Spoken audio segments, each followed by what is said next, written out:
ఈ రోజు నుంచి మాఘమాసం ప్రారంభమవుతుంది. మాఘమాసం ప్రారంభమవుతున్న తరుణంలో ఎలాంటి విధి విధానాలు పాటిస్తే సమస్త శుభ ఫలితాలు చేకూరతాయో, అలాగే ఈ రోజు నుంచి శ్యామలా నవరాత్రులు ప్రారంభమవుతున్న తరుణంలో శ్యామలాదేవి సంపూర్ణమైన అనుగ్రహం వల్ల సమస్త శుభ ఫలితాలు చేకూరాలంటే ఎలాంటి విధి విధానాలు పాటించాలో నేటి శుభం లాభం అనే శీర్షికన పరిశీలిద్దాం. ప్రధానంగా ఈ రోజు నుంచి శ్రీ మహావిష్ణువుకి ఎంతో ప్రీతిపాత్రమైన మాఘమాసం ప్రారంభమవుతోంది. ఈ మాసంలో విష్ణువు జల రూపంలో ఉంటాడు కాబట్టి ప్రతిరోజు కూడా సూర్యోదయానికి పూర్వమే చన్నీటి స్నానం చేస్తే ఉత్తమ ఫలితాలు కలుగుతాయి. నదిలో కానీ చెరువులో కానీ ఎక్కడైనా బావి దగ్గర కానీ స్నానం చేస్తే మంచిది. అలా స్నానం చెయ్యలేని పక్షంలో గృహంలో అయినా సరే సూర్యోదయానికి పూర్వమే చన్నీటి స్నానం చేయండి.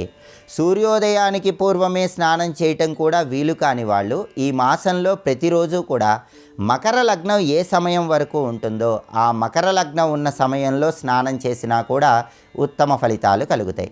స్నానం చేసే సమయంలో అందరూ కూడా ప్రయాగ ప్రయాగ ప్రయాగ అని 3 సార్లు అనుకుంటూ స్నానం చేయండి. ఎందుకంటే మాఘమాసంలో ప్రయాగలో త్రివేణి సంగమంలో స్నానం చేస్తే అద్భుత ఫలితాలు కలుగుతాయి.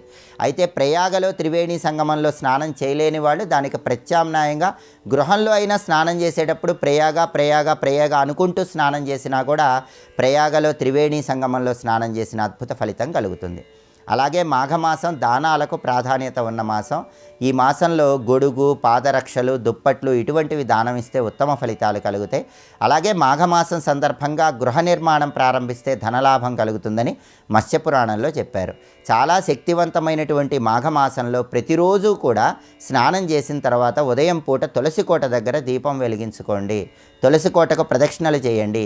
ఈ మాసంలో ప్రతిరోజు లక్ష్మీనారాయణలను పూజించండి. లక్ష్మీనారాయణల అనుగ్రహం వల్ల సమస్త శుభ ఫలితాలు చేకూరతాయి. అలాగే ఈ రోజు నుంచి శ్యామలా నవరాత్రులు ప్రారంభమవుతున్నాయి.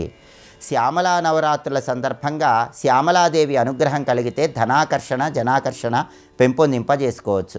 విద్యారంగంలో తిరుగులేని విజయాలు అందిపుచ్చుకోవచ్చు. తొందరగా ప్రమోషన్లు సిద్ధింపజేసుకోవచ్చు. శ్యామలాదేవి అనుగ్రహానికి పాత్రులై ఈ ప్రయోజనాలన్నీ చేకూరాలంటే మీ గృహంలో పూజా మందిరంలో ఉన్నటువంటి లలితా అమ్మవారి చిత్రపటం దగ్గర లేదా శ్రీచక్రం దగ్గర దీపాన్ని వెలిగించుకొని లలితా అమ్మవారి చిత్రపటానికి లేదా శ్రీచక్రానికే ఎరుపు రంగు పుష్పాలతో పూజ చేస్తూ ఓం శ్యామలాదేవి అయి నమో నమః అని మనస్సులో 21 సార్లు చదువుకోండి. శ్యామలాదేవిని పూజించే వాళ్ళు ఎవరైనా సరే శ్యామలా దండకం కానీ లేదా శ్యామలా సహస్రం కానీ చదివినా విన్నా ఉత్తమ ఫలితాలు కలుగుతాయి. శ్యామలా నవరాత్రుల సందర్భంగా ఈ 9 రోజులు కూడా గృహంలో లలితా అమ్మవారి చిత్రపటం ఉన్నా, శ్రీచక్రం ఉన్నా అక్కడ పులిహోర కానీ, గారెలు కానీ, బెల్లం పొంగల్ కానీ, చక్కెర పొంగల్ కానీ నైవేద్యంగా సమర్పించి దాన్ని ప్రసాదంగా స్వీకరించండి. ఇలా చేస్తే శ్యామలాదేవి సంపూర్ణమైన అనుగ్రహం కలుగుతుంది. దానివల్ల ధనాకర్షణ, జనాకర్షణ పెంపొందింపజేసుకొని వృత్తిపరంగా మంచి పురోభివృద్ధిని సాధించవచ్చు. కాబట్టి మాఘమాసము శ్యామలా నవరాత్రులు ప్రారంభమవుతున్న శుభతరుణంలో ఈ విధి విధానాలు పాటించండి. సమస్త శుభ ఫలితాలను సిద్ధింపజేసుకోండి.